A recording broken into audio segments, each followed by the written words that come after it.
Good afternoon, everyone. I'm here in Binghamton as usual. It's a bit of a dreary winter day, and Tom is out with the dog. I'm lucky. I'm here at my desk. And today we're going to talk about trees. How often do you think about trees? How many of you actually have maybe a special tree in your life, as I did when I was a child? I had a tree that was very, very special to me and was my confidant. So we're going to talk about that today on Smart Woman Conversations with Yvonne DeVita.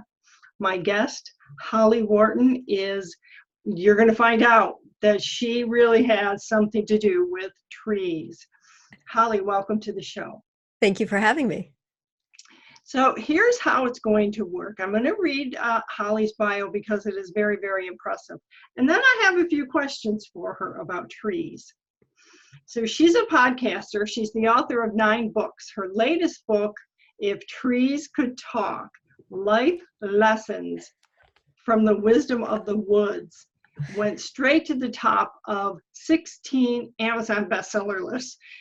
And she's been featured on BBC Radio Scotland and on primetime national television in the UK on ITV's This Morning. She ran her first company for 10 years. Now, this is incredible to me because you look like a teenager, so I don't know how you did that. Building it up to become a multi-million-dollar international enterprise. And after leaving the company and founding a new business in the area of coaching and business mindset, she eventually left that business to focus on her writing, and I'm glad you did. You're going to find out we're glad she did. Her recent book is a collection of stories that were given to her by trees. Yes, I talk to trees, she says. Her mission is to help people experience expansive joy in their lives through connecting with nature. And her podcast is all about our journey into the woods of ourselves, getting to know who we are, where we are, and where we're going in life so that we can create the life we want to live. It's about deepening your connection with yourself, taking inspired action, and really trusting yourself and your intuition and mindset. Our beliefs are such an important part of this journey, and there are so many ways for us to change our mindset so that we can more easily live a life of expansive joy. It's also about going literally into the woods and spending time in nature, and how that can help us on our own personal journey of self-knowledge. So this is what attracted me. This is what attracted me, Holly. Going back to, I had a tree that was a best friend of mine, and I used to tell fortunes. And one of the things that I would say to people is, describe the road that you're walking down. And what does it look like? What is on the side of the road? And people who had a lot of trees in the road had a lot of friends. Huh. How about that? That makes sense. Yeah. So talk to me about the trees that you talk to that talk back.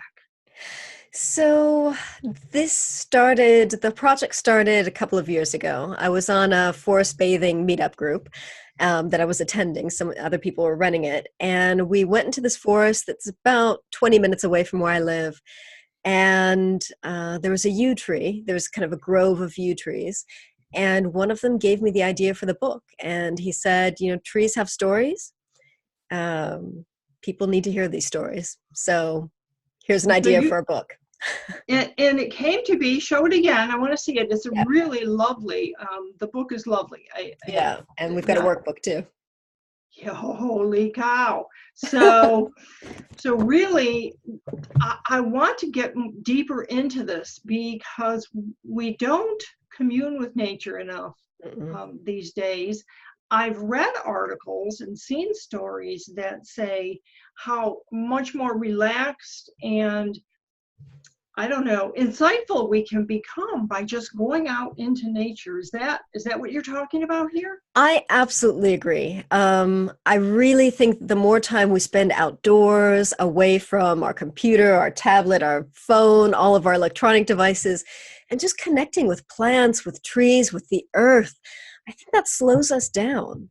And I think that's a good thing because I think it helps us kind of slow everything down and get back to ourselves rather than always being like, oh, what's so-and-so doing? Oh, what's this picture they posted? What's this email? And just focusing on ourselves. And I think that's something that's really important because we spend so much time out of ourselves connecting through kind of technology that we've lost touch with ourselves. And I really think that nature can help us get back to connecting with ourselves. I find that very thought-provoking because to me it says we're losing the essence of being a human being. Yeah. Is that I really feel when I hear you talk about it, and when I saw the title of the book and I went and looked up your site and everything, because as a child, I would go out into nature. I loved things like that.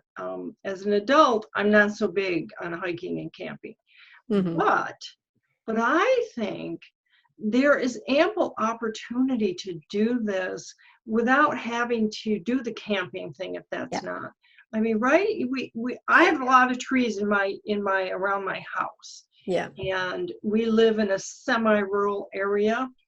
And I love it. I really love it because to me, it's the best of both worlds. Yeah. A town isn't too far away, but here I am in my little idyllic area. But talk about when we're out in nature, is there something we should do, or should we just enjoy being in nature? Is there a way to open ourselves up? Yeah, I think you should do whatever you enjoy. So I think it's really important what you said about how you don't necessarily enjoy camping anymore. That's just one way of spending time in nature. I mean, I've spent long hours in the woods by myself, just wandering around and hiking, walking. But that's my thing. So for someone else, it might be going to a park. It might be hanging out in their garden. It might be having houseplants. Because I think bringing nature into the house is also really important. And that's something that I think a lot of people don't consider if you haven't grown up with houseplants in your house. But I think you need to find what works for you and do that. And I think there are just so many different options out there. It's just a matter of experimenting and seeing what works for you. Right. And what types of environments work for you? Because for me, I find a really big connection with trees, and that's my connection in nature. But some people might like the beach. Some people might like lakes or rivers or streams, or, nature comes in many forms. So I think it's just about finding what element you connect with. Well, that's interesting. That's interesting. Because I'm a tree person all the way. I'm not a beach person. We went to the beach this past summer with my grandkids, and it was wonderful. We had a lovely time, but I missed my trees. I really did. It was a resort kind of an area, and it wasn't put up to be. But let's talk some more about the idea of people losing touch with themselves because we get too immersed in not just in our technology. I do think technology is becoming a little bit too rampant in our lives, but we also forget, I think maybe we forget the human condition needs the connection to our past. Yeah. And I think, it hasn't been all that long since we were hunters and gatherers. In the scheme of human development, it hasn't been that long since we kind of started doing agriculture and creating villages and towns and eventually cities. We used to live very connected to nature. We were gathering plants, we were gathering herbs for medicine, we were gathering berries, we were hunting. And that was such a deep connection that wasn't that long ago in the scheme of things. And we've completely lost that. Now, we're getting food in plastic wrapped containers from the supermarket and. So do you think, I want to at some point, before we go too much farther, to talk about the communication level, tree to tree and plant to plant and things like that, because being a little humorous about it, my daughter is a vegetarian.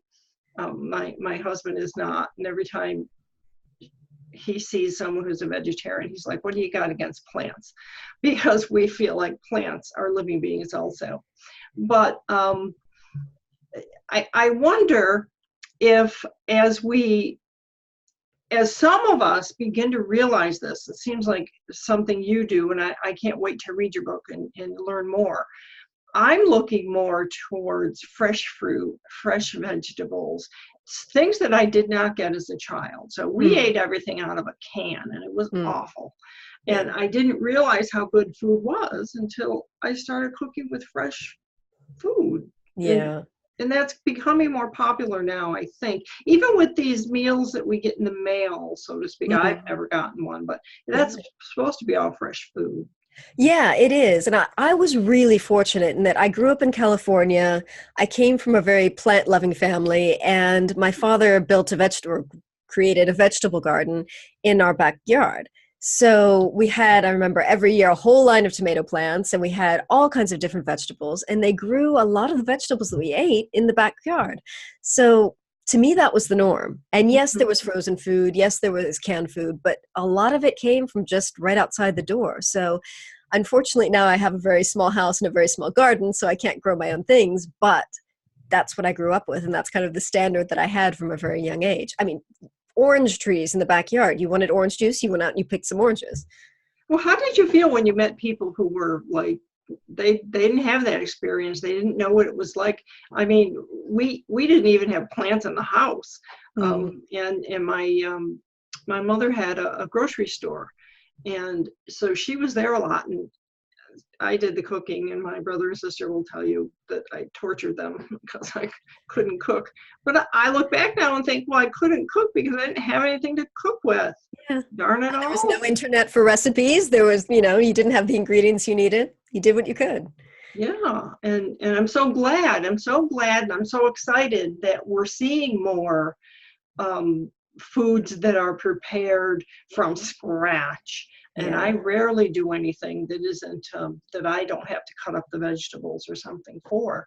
Um, but I mean, when I'm thinking, and while I was listening to your podcast this morning, and your voice was soothing, very soothing voice. I recommend it. I'm going to share it with everyone.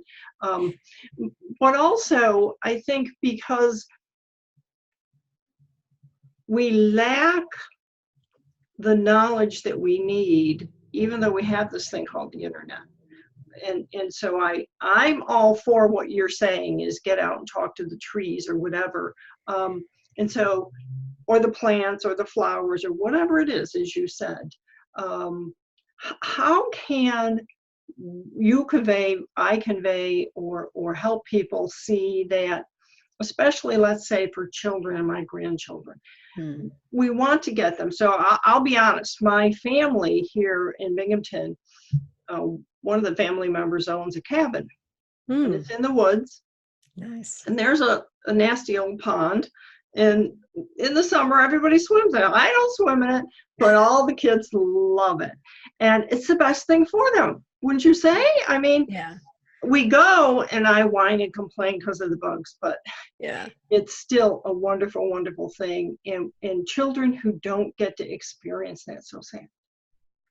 Yeah, I think it's really important to help kids get out into nature again, whether it's the garden, whether it's the park, whether it's the woods, whether it's the cabin, whatever you have available, get them out and get them smelling the soil, touching the trees, looking at the plants, listening to the squirrels, just using all the senses. Understanding. Yeah. Yeah, understanding. And so to what you were saying earlier, it hasn't been that long since we were hunter-gatherers. No. And plants and wildlife and just the places that we lived, the earth was so we were so connected to the earth as a thing, as a religious maybe kind of a Yeah. thing. But in the end, when you talk to the trees, are you talking to them to help your inner self overcome a challenge or a problem, or is there, I just like talking to trees? Well, it didn't start out that way. And when the yew tree told me that trees had stories and I needed to collect them, I didn't know what to expect. I thought it was going to be like fairy tales or like cute little stories, but it Mhm. wasn't. It was all about how humans can get to know themselves and better their lives through connecting with nature.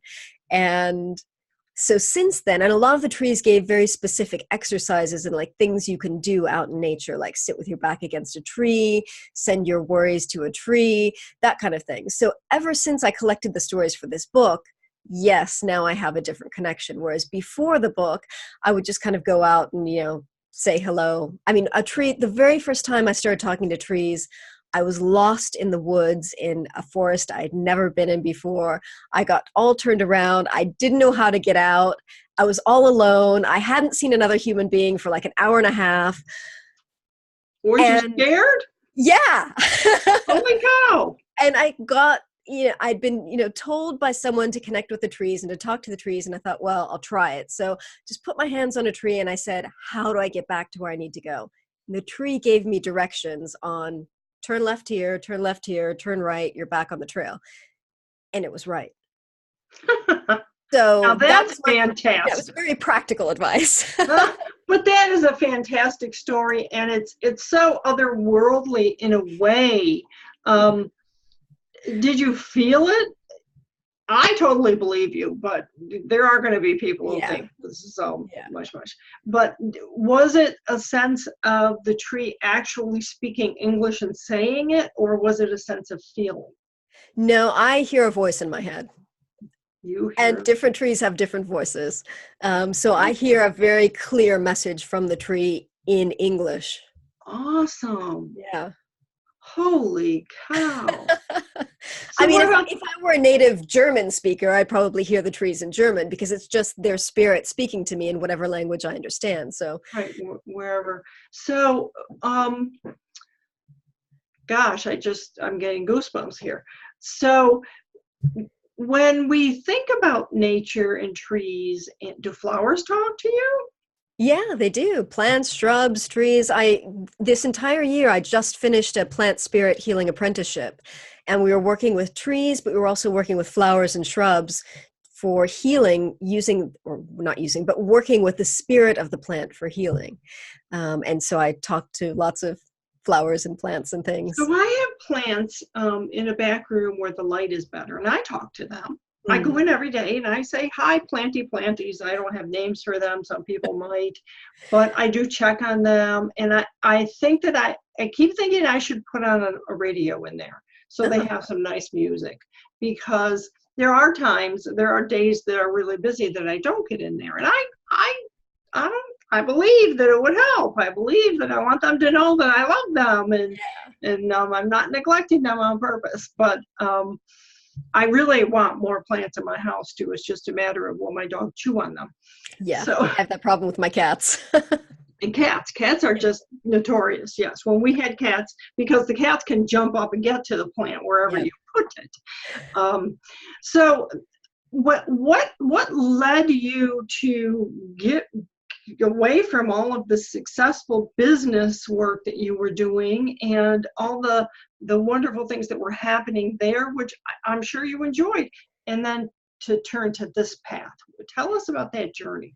I think it was more about a path of returning to myself. And the more I got to know myself, the more I realized how important plants were to me and trees and working in that way. Because I love business mindset. I was good at it. It was going well. But as I did my personal development work, and I'm a big fan of self-knowledge and getting to know myself. And as I kind of peeled off the layers, I reconnected to the person I was when I was a child, which was the writer. I wrote my first books when I was 7. I had a special tree as well that was in our front yard that I used to play in. I had the family that had plants and vegetables and things and fruit trees. And I reconnected with my love for all that. And that was kind of a spiral journey of returning to what I was when I was a child, but in a new way, because now I'm 46 and I'm taking those loves and those passions and applying them in a different way. So let's be honest and frank and upfront here.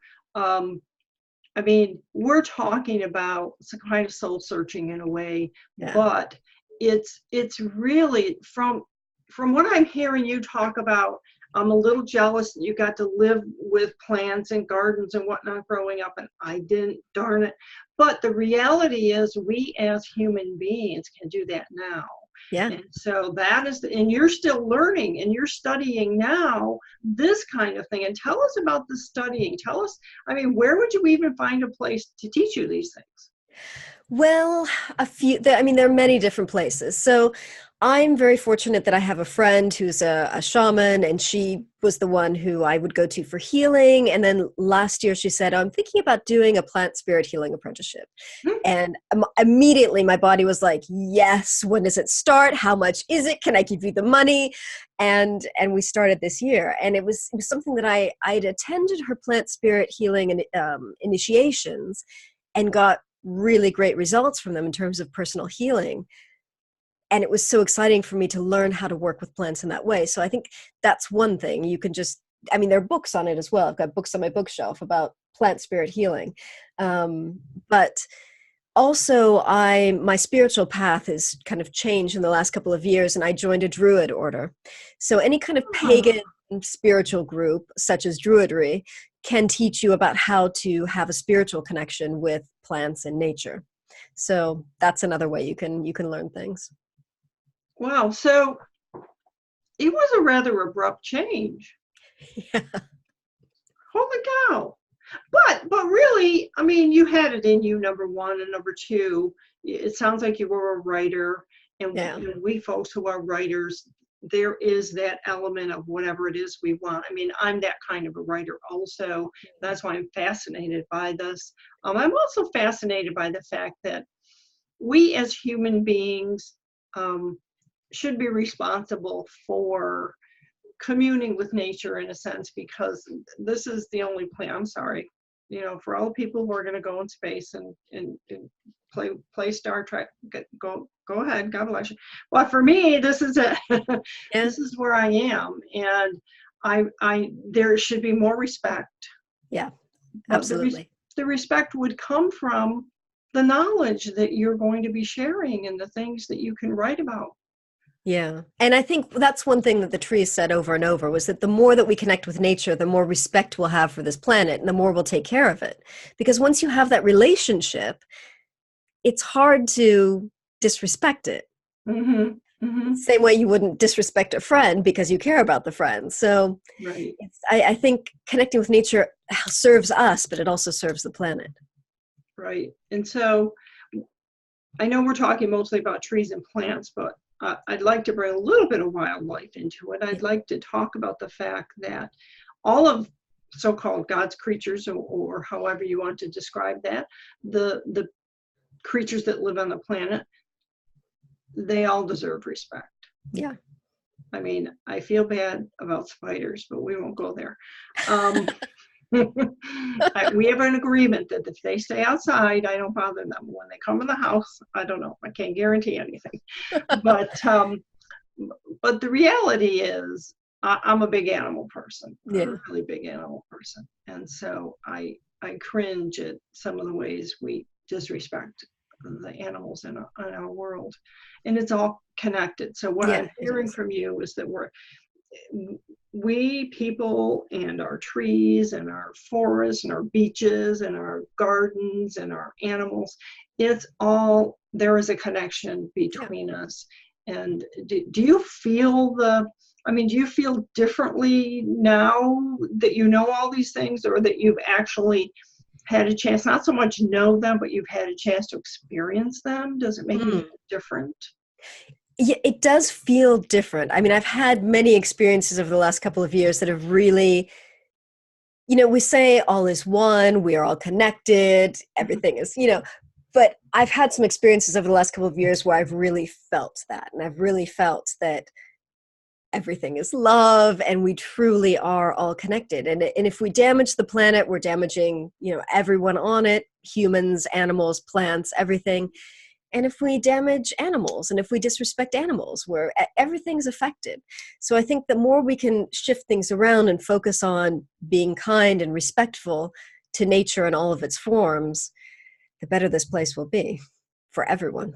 So that's awesome. Tell me about the workbook for your book.